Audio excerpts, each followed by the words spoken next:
नमस्कार दोस्तों, मेरा नाम है विवेक पांडे। स्वागत है एसएससी अड्डा यूट्यूब चैनल पे। दोस्तों ये क्लास है आपकी कंप्यूटर नॉलेज की। अगर आप प्रतियोगिता परीक्षा की तैयारी करते हैं, यानी एसएससी, पुलिस और रेलवे जैसे एग्जाम की तैयारी करते हैं, तो वहां पे कंप्यूटर नॉलेज अब आपका एक सेगमेंट बन गया है। जैसे आपको मालूम है कि एसएससी सीजीएल में भी हमारा कंप्यूटर सेक्शन है, सीएचएसएल में ऐसे एसएससी के जितने भी एग्जामिनेशन अपकमिंग होने वाले हैं या पुलिस के भी एग्जाम होते हैं, जैसे दिल्ली पुलिस के एग्जाम होते हैं, सब में हमारा कंप्यूटर का एक सेक्शन बनता है।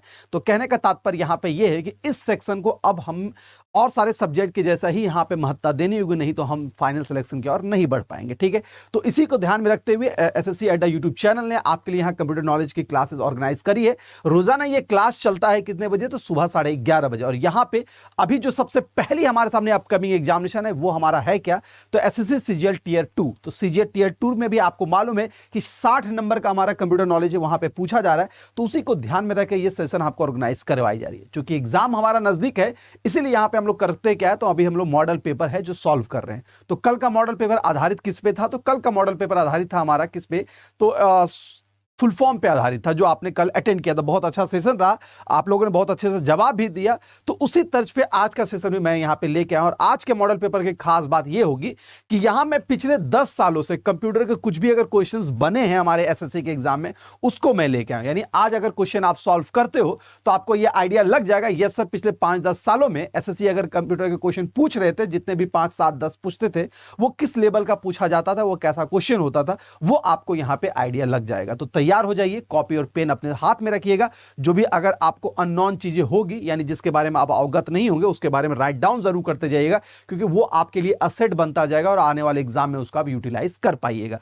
तो चलिए सेशन की शुरुआत करते हैं बेहतरीन अच्छे सवालों के साथ। तो पहला सवाल जो आया है आपके सामने, ये है एन इंटेलिजेंट टर्मिनल। ये एसएससी सीजीएल 2010, 11, 12 ऐसे करके एग्जामिनेशन हुए हैं, उससे ये क्वेश्चन हम आपके सामने लेके आए हैं। तो आपको ऐसे सवालों का सामना करना पड़ेगा जब आप बड़े बड़े एसएससी जैसे एग्जाम के बारे में अगर सपना देखते हैं। तो नमस्कार सबको, बहुत बहुत नमस्कार।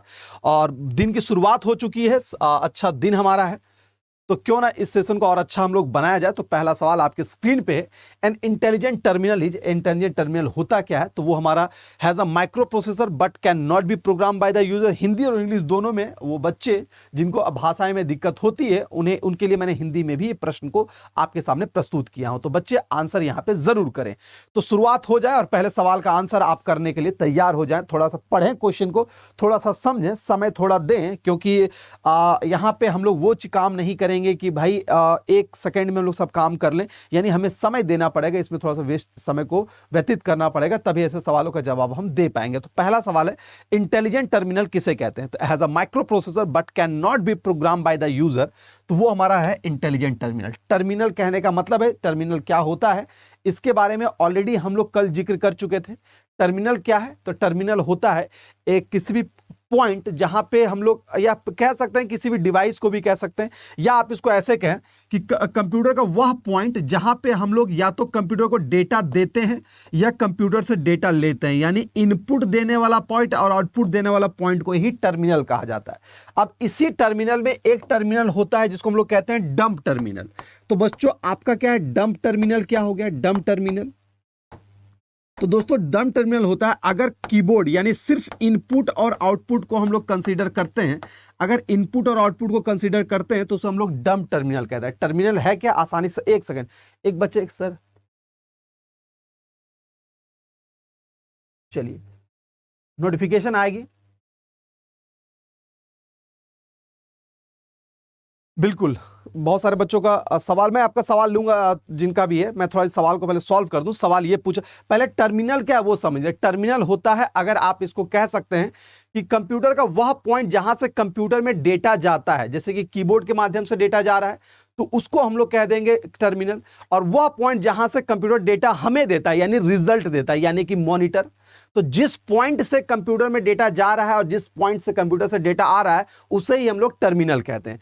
टर्मिनल को 2 भाग में बांटा गया है, जैसे कि हम लोग बात करते हैं। पहला डंप टर्मिनल, यानी डंप टर्मिनल यानी वो टर्मिनल जो प्रोसेस नहीं कर सकता है, जिसमें प्रोसेस करने की क्षमता नहीं हो, तो उसे डंप टर्मिनल कहते हैं। जैसे कि कीबोर्ड और मॉनिटर, वो अपने आप में डंप है, उसमें वो प्रोसेसर तो नहीं लगा हुआ है, जब तक उसमें सीपीयू कनेक्ट नहीं करेंगे तब तक वो प्रोसेस नहीं कर पाएगा, तो वो डम टर्मिनल कहेगा। और वही उस कंप्यूटर के बीच में यानी कीबोर्ड और मॉनिटर के बीच में हम प्रोसेसर लगा दें तो वो हमारा हो जाता है इंटेलिजेंट टर्मिनल, या उसको स्मार्ट टर्मिनल भी कहेंगे। तो उसे हम लोग क्या कहेंगे, उसे इंटेलिजेंट। वही कहा गया, it has a microprocessor but can not be program by the user. ठीक है, यानी ऐसा टर्मिनल जिसमें प्रोसेसर भी लगा होता है उसे हम लोग इंटेलिजेंट टर्मिनल कहते हैं, और वो टर्मिनल जिसमें प्रोसेसर नहीं लगा होता उसे हम लोग डम टर्मिनल कहते हैं। तो कीबोर्ड और कीबोर्ड और मॉनिटर कोई भी इनपुट और आउटपुट का जो कॉम्बिनेशन है उसे हम लोग डम टर्मिनल कहेंगे। आई होप सो टर्मिनल का कॉन्सेप्ट क्लियर हो गया होगा। दोबारा मैं बताता हूं, टर्मिनल किसी वह पॉइंट होता है जहां से कंप्यूटर को डेटा देते हैं या कंप्यूटर से डेटा लेते हैं। ठीक है, तो पॉइंट क्या हो सकता है, या तो इनपुट हो सकता है या तो आउटपुट हो सकता है। इसीलिए हमारा कीबोर्ड और मॉनिटर जो है वो कहा जाता है डम टर्मिनल। ठीक है, इसी का दूसरा टाइप बोला मैंने स्मार्ट टर्मिनल या इंटेलिजेंट टर्मिनल। वो टर्मिनल जिसमें प्रोसेसर लगा है उसे हम लोग इंटेलिजेंट टर्मिनल कहते हैं। तो आई होप सो चीजें समझ में आ गई होगी। ठीक है, डम टर्मिनल क्या हो गया बच्चों, तो डम टर्मिनल हो गया हमारा इनपुट प्लस आउटपुट हो गया। इंटेलिजेंट टर्मिनल क्या होगा, इनपुट तो होगा ही, आउटपुट तो होगा ही, और प्लस में ये प्रोसेस भी कर सकता है, यानी प्रोसेसर अगर लगा दे तो वो हमारा इंटेलिजेंट टर्मिनल हो गया। समझ में आ गया? अगर ये तीनों कॉन्सेप्ट समझ में आ गया तो ओके कीजिए, हम आगे सवाल पे बढ़ते हैं। अगला प्रश्न आपके सामने है और यह भी पूछा गया है किसी प्रीवियस एग्जाम से, और यह रहा आपके सामने में, the first computer made available for the commercial use. Commercial use के लिए इनमें से कौन सा कंप्यूटर है जो सबसे पहले इस्तेमाल किया गया था? ठीक है, फर्स्ट कमर्शियल कंप्यूटर इनमें से कौन सा था, यह सवाल पूछा गया और यह भी हम लोग प्रीवियस एग्जाम से लिए हैं। ठीक है, बिल्कुल यहां पे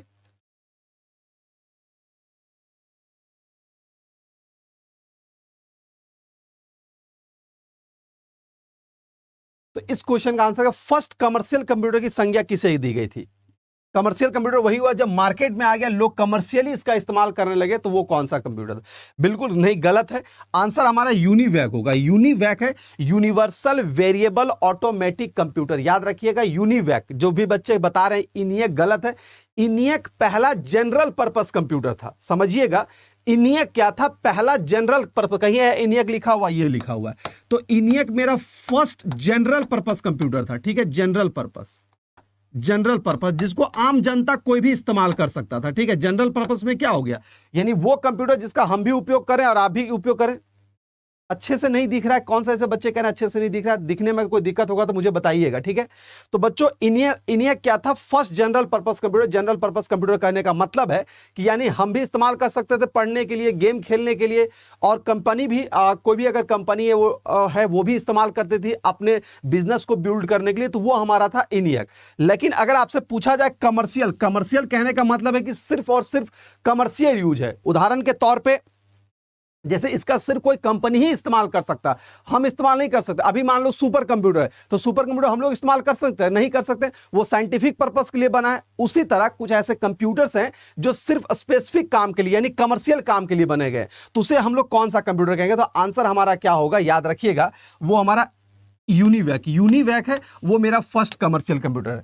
अब यहां पे एक सवाल है, सर एबेकस क्या होता है? तो याद रखिएगा, एबेकस को हम लोग कहते हैं फर्स्ट कैलकुलेटिंग मशीन। अगर आपसे पूछा जाए कि फर्स्ट कैलकुलेटिंग मशीन कौन सा है, फर्स्ट कैलकुलेटिंग मशीन कौन है बच्चों, तो वो याद रखिएगा एबेकस है। इडसेक क्या है? इडसेक क्या है? याद रखिएगा, इडसेक वो कंप्यूटर है, इडसेक वो कंप्यूटर है, एक दिख नहीं रहा है ऐसा बराबर बच्चों का सवाल आ रहा है। इडसेक वो कंप्यूटर है बच्चों, कहां गया? हाँ, इडसेक वो कंप्यूटर है जो फर्स्ट कंप्यूटर, यानी कि फर्स्ट कंप्यूटर जो डेटा स्टोर कर सकता था, यानी कि फर्स्ट कंप्यूटर जो डेटा स्टोर कर सकता था, जो डेटा को स्टोर कर सकता था। ठीक है बच्चा, जो डेटा को स्टोर कर सकता था उसे हम लोग इडसेक बोले। एबेकस क्या था? पहला कैलकुलेटिंग मशीन था। इनियक क्या था? तो पहला जनरल पर्पस कंप्यूटर था। यूनिवैक क्या था? तो पहला कमर्शियल कंप्यूटर था। और इडसेक क्या था? पहला कंप्यूटर जो डेटा स्टोर कर सकता था। और ये किस पे बना था? तो याद रखिएगा, ये हम लोग बोलते हैं von Neumann architecture. Von Neumann, ठीक है, आर्किटेक्चर, वॉन न्यूमैन आर्किटेक्चर पे ये हमारा बना था। वॉन न्यूमैन आर्किटेक्चर पे बना था, और वो ऐसा आर्किटेक्चर था जिसमें कंप्यूटर में डेटा स्टोर किया जाता था। मैं उम्मीद करता हूं कि आपको ये चीजें समझ में आ रही होगी सारा। ठीक है, अभी भी दिख नहीं रहा? दिखने वाली समस्या किसी को विजिबिलिटी की इशू आ रही है क्या? एक सेकंड,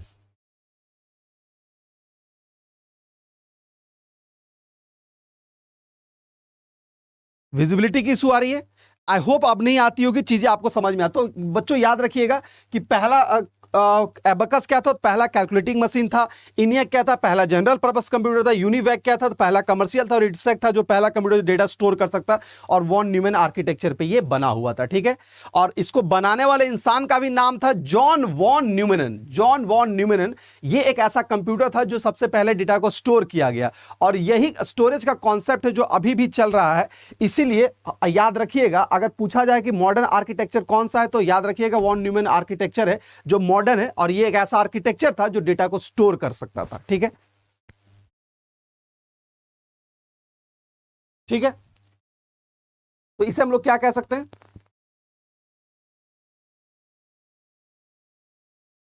अब बढ़ते हैं अगले सवाल पे। अगला क्वेश्चन, आई होप सो चीजें समझ में आ गई। हाँ बिल्कुल समझ में आ रही होगी। अब अगला सवाल आपकी स्क्रीन पे है। क्या पूछा गया है, एक संचार नेटवर्क जो क्षेत्रीय, राष्ट्रीय या वैश्विक क्षेत्र में बड़े संगठनों द्वारा उपयोग किया जाता है या क्या कहलाता है? यानी इनमें से कौन सा ऐसा नेटवर्क है जो बड़े क्षेत्र, राष्ट्रीय या वैश्विक, यानी अब आपको विजिबिलिटी सही है?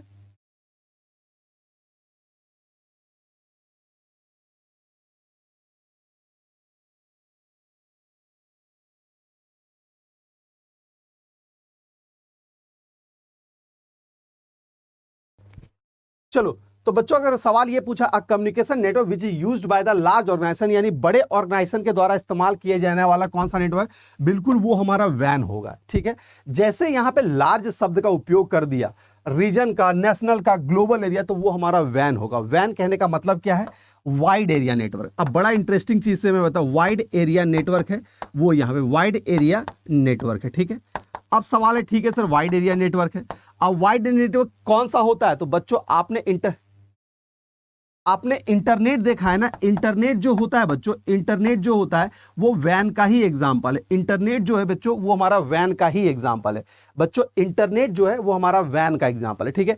अब बाकी सारी चीजों के बारे में भी चर्चा कर लेते हैं कि सर लैन क्या होता है। तो फुल फॉर्म तो सबको मालूम है, लोकल एरिया नेटवर्क को हम लोग लैन कहते हैं। लोकल एरिया नेटवर्क को हम लोग लैन कहते हैं। ये फुल फॉर्म तो नॉर्मल सी बात, लेकिन इस्तेमाल कहां होता है? तो अगर किसी बिल्डिंग का नेटवर्क हो, यानी एक ऐसा नेटवर्क हम बनाएं जिसका क्षमता है बस एक बिल्डिंग तक ही, एक कमरे तक ही, तो उसे हम लोग लैन की संज्ञा देते हैं। अगर हमारे ऑफिस में 50 कंप्यूटर हैं और 50 कंप्यूटर को हम कनेक्ट कर दिए, तो वो कहीं ना कहीं लैन का एग्जांपल आ जाएगा। समझ में आ गया? मैन क्या होता है? Metropolitan area network. मैन क्या होता है? Metropolitan area network. बच्चों मैन होता है क्या? मेट्रोपॉलिटन एरिया नेटवर्क होता है, वो हमारा मैन होता है, ठीक है। तो मैन हम लोग किसको कहते हैं? जैसे आप समझ लो कोई ऐसा नेटवर्क बना हुआ है। नेटवर्क कहने का मतलब क्या हुआ? हम 2 कंप्यूटर जोड़ कर भी नेटवर्क बना सकते हैं, 2 करोड़ कंप्यूटर जोड़ कर भी नेटवर्क बना सकते हैं। तो एक ऐसा कंप्यूटर जोड़ के हम बनाए जिसकी क्षमता एक शहर तक ही है, यानी कि कुछ कंप्यूटर मेरे घर में है, कुछ कंप्यूटर मेरे ही शहर में किसी और के घर में है, उसी तरह किसी और के घर में, यानी कि वो हम लोग जो डेटा संचार कर पा रहे हैं वो एक शहर तक ही कर पा रहे हैं, तो वो हमारा मैन होता है। अब इसका सबसे अच्छा लाइव एग्जांपल क्या है? आपके यहां देखे होगा आप लोगों ने, जो केबल ऑपरेटर होता है, जो केबल ऑपरेटर आपका होता है, या आप तो चलो डीटीएच का इस्तेमाल करते हो, लेकिन इससे पहले जो केबल ऑपरेटर होता था वो आपके मोहल्ले में ही एक सेटअप लेता था और पूरे उस 10 किलोमीटर के दायरे में सबको कनेक्शन प्रोवाइड करता था। 2000 का जमाना था जब सबको कनेक्शन प्रोवाइड करता था वो जो, तो वही जो केबल ऑपरेटर हुआ करता था वो भी तो एक नेटवर्क ही बना रहा है, एक जगह बैठ के सबको ऑपरेट कर रहा है। तो उसका जो नेटवर्क है वो कहीं ना कहीं मैन का एग्जांपल होगा, क्योंकि एक शहर तक ही वो काम कर पा रहा है। अगर मेरे शहर का जो ऑपरेटर है वो जाके इंदौर में सर्विस नहीं देगा, मेरे शहर का ऑपरेटर है वो जाके पुणे में सर्विस नहीं देगा, मेरा जो ऑपरेटर है वो मेरे दिल्ली में ही सर्विस देगा, ठीक है। तो this is the example of man. और समझ लीजिए, अगर दिल्ली की मैं बात करता हूं तो मेट्रो जो चलता है, यहां पर मेट्रो जो चलता है वो क्या है? अपने आप में कनेक्टेड, हर मेट्रो एक दूसरे से बात कर सकता है, हर मेट्रो ऑपरेटर एक दूसरे से बात कर सकता है, यानी वो कहीं ना कहीं एक सीक्वल लाइन से जुड़े हुए हैं, यानी एक किसी नेटवर्क से जुड़े हैं। तो मेट्रो का भी कनेक्शन कैसा होगा? वो भी मैन का ही उदाहरण होगा। समझ में आ गया? समझ में आ रहा है बात? तो ये सारा चीज आ गया हमारा किसमें? तो वो हमारा मैन में आ गया। अब आता है पैन हाँ, एक और अच्छा बच्चा का सर रेडियो किसमें, अगर मान लो कि अभी क्या होता है कि रेडियो जो चलता है वो सिटी वाइज चलता है। आप देखते हो कि बहुत सारे रेडियो फ्रीक्वेंसी ऐसा है जो किसी एक शहर के लिए ही बना होता है, वो सर्विस किसी और दूसरे शहर में नहीं देता है। तो रेडियो एफएम जो अभी हम लोग इस्तेमाल कर रहे हैं, जो एक शहर पे ही अपनी सर्विस दे रहा है, तो वो भी मैन का ही उदाहरण हो जाएगा। ठीक है, आप सिंपल सा बात है, कोई भी रेडियो अगर हम सुनते हैं तो हो क्या रहा है, एक शहर के बारे में ही बता रहा है ना। दिल्ली का रेडियो दिल्ली के बारे में बात कर रहा है, पुणे का रेडियो पुणे के बारे में बात कर रहा है, मुंबई का रेडियो मुंबई के बारे में बात कर रहा है, तो वो भी एक मैन का ही एक उदाहरण हो गया। ठीक है, तीसरा है पैन, पर्सनल एरिया नेटवर्क। नाम में ही है इसका पर्सनल, तो वो नेटवर्क जो पर्सनली शेयर कर सकते हैं। जैसे हम लोग ब्लूटूथ से डेटा शेयर करते हैं, वो पैन का एग्जांपल हो गया। हम लोग ब्लूटूथ से भी तो 2 मोबाइल, 2 कंप्यूटर, 2 लैपटॉप को जोड़ते हैं, तो वो पैन हो गया। हम लोग यूएसबी केबल से डेटा ट्रांसफर करते हैं, यानी पर्सनल, हमारा और आपका पर्सनल रिश्ता है, हम आपको यूएसबी केबल से मूवी ट्रांसफर कर देते हैं। हमारा आपका पर्सनल रिश्ता है, हम आपको अपने ब्लूटूथ से फोटोज को ट्रांसफर करते हैं। This is the example of pan. तो पर्सनली जो 1 to 1 की बात की जाती है, वो हमारा पैन होगा, पर्सनल नेटवर्क होता है। तो ये है PAN, personal area network, local area network, वैन wide area network, MAN metropolitan area network और पैन पर्सनल नेटवर्क। मैं उम्मीद करता हूं ये सबके बारे में आपको जानकारी मिल गई होगी। मैं हमेशा कहता हूं कि नोटबुक और कॉपी लेके बैठिएगा, जो भी चीज यहां पे जिक्र करते हैं उसको राइट डाउन करते जाइएगा, आपके एग्जाम पॉइंट ऑफ व्यू से बहुत इंपॉर्टेंट होगा ये। ठीक है, चलिए अब बढ़ते हैं अगले सवाल में। अगला सवाल क्या है, in which of the following area as a spreadsheet software is more useful. निम्नलिखित में किस क्षेत्र में स्प्रेडशीट सॉफ्टवेयर सबसे अधिक उपयोगी होगा। कौन सा ऐसा क्षेत्र है जहां पे स्प्रेडशीट, अब आपके दिमाग में आएगा सर ये स्प्रेडशीट क्या होता है, आज तक तो सुने नहीं है। तो मेरे प्यारे बच्चों, आपने एक्सेल तो सुना है ना, आपने एक्सेल तो सबने सुना है, एक्सेल ही तो स्प्रेडशीट है। एक्सेल को ही कहा जाता है स्प्रेडशीट पैकेज, एक्सेल को ही कहा जाता है स्प्रेडशीट पैकेज। ठीक है, अब स्प्रेडशीट क्यों कहा जाता है, इसलिए कहा जाता है क्योंकि ये डेटा को रो एंड कॉलम में देखो स्टोर करता है, ऐसे रो एंड कॉलम में करता है। तो एक्सेल है हमारा स्प्रेडशीट सॉफ्टवेयर जो डेटा को रो एंड कॉलम में स्टोर करता है। अब आपसे पूछा गया है कि एक्सेल का उपयोग हम लोग कहां करते हैं। बेसिकली मेडिकल सेक्टर में उसका उपयोग कर सकते हैं क्या, कर सकते हैं, लेकिन मेडिकल के लिए डेडिकेटेड नहीं बना हुआ है। पब्लिशिंग के लिए, किताब छापने के लिए जी नहीं। स्टैटिक्स के लिए बिल्कुल हाँ, स्टैट्स दिखाना है, डेटा दिखाना है, चार्ट बना के दिखाना, कोई भी डेटा को हमें कैलकुलेशन करके दिखाना है, तो उसके लिए हम लोग इस्तेमाल करते हैं स्प्रेडशीट का। यानी सही आंसर होगा स्टैटिक्स के क्षेत्र में। मैथमेटिक्स भी लिखा रहता, वो भी हो जाता। ठीक है, चैटिंग में तो नहीं करेंगे, चैटिंग हम लोग एक्सेल से चैट नहीं करते, हम लोग व्हाट्सएप फेसबुक से चैट करते हैं। तो चैटिंग तो चैटिंग तो कभी हो ही नहीं सकता। होगा क्या, तो मेरा स्टैटिक्स होगा या फिर और सारी कुछ होगा। समझ में आ रहा है? ठीक है, आई होप सो समझ में आ गया। इसी तरह आपको वर्ड का यूज कहां हो सकता है वो दिमाग में रख लीजिएगा। पावर पॉइंट का यूज क्या हो सकता है वो दिमाग में रख लीजिएगा। नोटबुक का क्या यूज हो सकता है वो दिमाग में रख लीजिएगा। आप यहां पे जितना भी टेली का क्या यूज हो सकता है वो दिमाग में रख लीजिएगा। ऐसे सॉफ्टवेयर के यूजेस पूछे जाएंगे। मैं बार बार कह रहा हूं, ये वो प्रश्न है जो कहीं ना कहीं प्रीवियस एसएससी के एग्जाम में आ चुके हैं, इसलिए मैं क्वेश्चन को बार बार दोहरा रहा हूं। ठीक है, मैं पिछले 10 साल के सारे प्रश्न को करवाऊंगा और अपने भी क्वेश्चन कुछ डिजाइन करूंगा। कहीं ये सब अगर आप कर लेते हो तो आपको एग्जाम में किसी तरह की दिक्कतें नहीं होगी। चलिए बात करते हैं अगले प्रश्न पे। अगला प्रश्न ये क्या है, सीपीयू से कंप्यूटर के परिधीय उपकरण। परिधीय उपकरण का मतलब होता है पेरिफेरल डिवाइस। ठीक है, अब पेरिफेरल का हिंदी परिधीय ही होता है भाई। ठीक है, तो पेरिफेरल डिवाइस, आप सीपीयू से कंप्यूटर के परिधीय उपकरण में दिनांक का स्थानांतरण करना है, किसके द्वारा किया जाएगा। ठीक है, ये डेट नहीं होगा, सॉरी डेटा कर देता हूं। ठीक है, दिनांक थोड़ा अटपटा लग रहा है, डेट हो जाएगा, डेटा हो जाएगा। ठीक है, ये डेटा हो जाएगा। तो सीपीयू से पेरिफेरल डिवाइस में अगर डेटा का स्थानांतरण करना है तो इनमें से कौन सा टर्म है जो इस्तेमाल किया जाएगा, यानी किसके द्वारा हम लोग सीपीयू से पेरिफेरल डिवाइस में डेटा ट्रांसफर करेंगे। अब आपके दिमाग में सर सीपीयू तो सुने हुए हैं, लेकिन ये पेरिफेरल डिवाइस क्या होता है। तो पेरिफेरल डिवाइस होता है वो डिवाइस जो कंप्यूटर में आप अलग से लगाते हो, जैसे कि कीबोर्ड। कीबोर्ड हमारा पेरिफेरल डिवाइस है, कीबोर्ड हमारा पेरिफेरल डिवाइस है। दोस्तों आपका माउस है वो पेरिफेरल डिवाइस है। बच्चों आपका प्रिंटर है वो पेरिफेरल डिवाइस है। आपका स्कैनर है वो पेरिफेरल डिवाइस है। यानी दुनिया का वो डिवाइस जो कंप्यूटर में आप अलग से लगाते हो वो हमारा क्या होता है, वो हमारा होता है, याद रखिएगा, पेरिफेरल डिवाइस। ठीक है, रिजल्ट के बारे में बात करेंगे। पूजा थोड़ा सा मुझे समय दीजिए, मैं पढ़ाता हूं, उस पर एक सेशन में बना दूंगा, एक वीडियो में बना दूंगा जहां पे रिजल्ट कब आने वाला, एक्सपेक्टेड कट ऑफ्स क्या, इस सब के बारे में आपको मैं बता दूंगा। ठीक है, चलिए आते हैं पॉइंट पे। तो transfer of data from a CPU to peripheral, यानी कि यहां मेरा सीपीयू है और इसके बगल में कहीं कीबोर्ड माउस वगैरह लगा होगा, तो इसके बीच में होता है वो किसके द्वारा किया जाता है? तो बच्चों वो किया जाता है इंटरफेस के द्वारा। वो किसके द्वारा किया जाता है? इंटरफेस के द्वारा, ठीक है। अगर इनपुट डिवाइस से ये जा रहा है, अगर इनपुट डिवाइस से जा रहा है तो उसे इनपुट इंटरफेस कहते हैं, इनपुट इंटरफेस कहेंगे, ठीक है। वो इनपुट इंटरफेस कहा जाएगा। और वही जब आउटपुट के साइड जाएगा तो उसे आउटपुट इंटरफेस कहेंगे, उसे पूरा नाम आउटपुट इंटरफेस कहेंगे बच्चों, आउटपुट इंटरफेस कहेंगे। तो याद रखिएगा इंटरफेस, इंटरफेस कहीं ना कहीं एक कह सकते हैं माध्यम होता है, मीडिएटर है।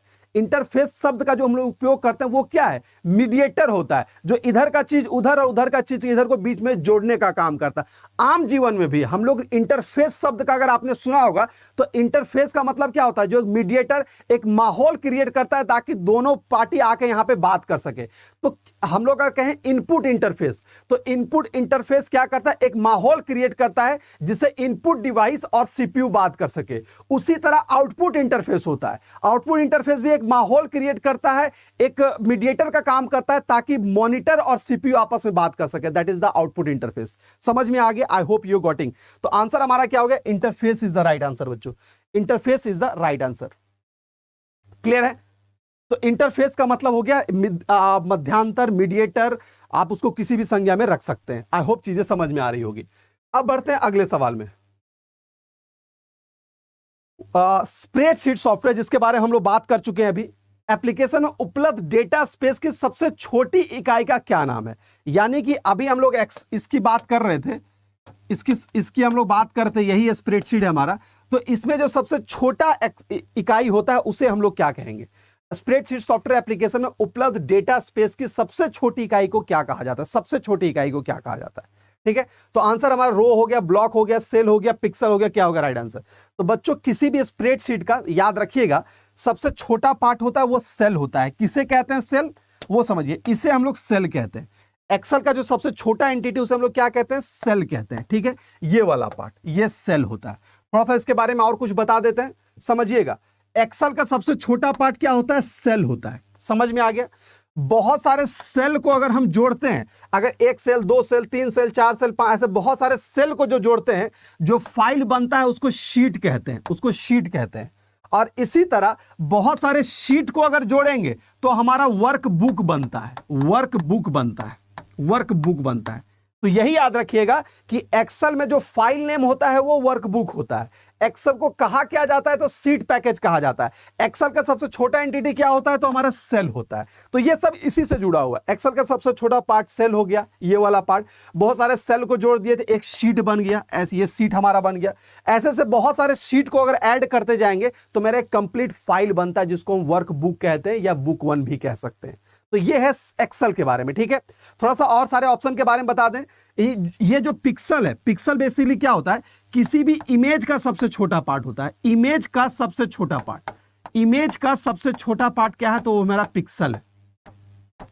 इमेज का सबसे छोटा पार्ट जो होता है बेटा वो हमारा पिक्सल होता है। पिक्सल क्या है? तो किसी भी इमेज का सबसे छोटा पार्ट। ठीक है, अब बढ़ते हैं अगले पॉइंट में। चलिए अगला क्या? अब अगला बढ़ नहीं पाएंगे क्योंकि समय की समाप्ति की घोषणा हो चुकी है, समय हो चुका है पूरा। अब मुझे जाना है दूसरे क्लास में, पेड वाला क्लास के स्टार्ट हो गई है। तो बच्चों आज के लिए इतना ही रखते हैं, कल फिर मिलूंगा इसी 11:30 बजे और मैं फिर बढ़िया बढ़िया क्वेश्चन लेके आऊंगा आपके लिए, जहां पे आप सॉल्व करेंगे और अपने एग्जाम के लिए बढ़िया से तैयारी करेंगे, मजेदार रूप से तैयारी करेंगे। जाते जाते मैं बता दूं बच्चों, अगर आप एसएससी के एग्जाम की तैयारी कर रहे हैं तो एसएससी एग्जाम की तैयारी कर रहे हैं तो ये वो कोर्सेज हैं जो हमारे पोर्टल्स पे अवेलेबल है। जैसे आप देख रहे हो सीजीएल टियर 2 का बैच है और ये संजीवनी बैच है जो सीएचएसएल टियर 1 टियर 2 के लिए और महापैक और सीएचएसएल का महापैक। तो वो बच्चे जो एसएससी की तैयारी कर रहे हैं, जिनका लक्ष्य है कि 2023 में एसएससी के उस एग्जाम में अटेम्प्ट लेना है और उसे क्रैक करना है, तो आप यहां से जुड़ के अपनी तैयारी को शुरुआत कर सकते हैं और उसे एक नया बूस्ट दे सकते हैं। जुड़ने के लिए आपको करना कुछ नहीं है, जुड़ने के लिए आप वहां पे Y706 कोड का इस्तेमाल कीजिएगा। इससे आपको फायदा क्या होगा? तो आपको मॉनिटरी नुकसान फायदा होगा, यानी आपको 78% तक छूट मिलता है और ये काम जो कीजिएगा आप हमारे अड्डा के ऐप से जाके कीजिएगा, 1% एक्स्ट्रा मिल जाता है।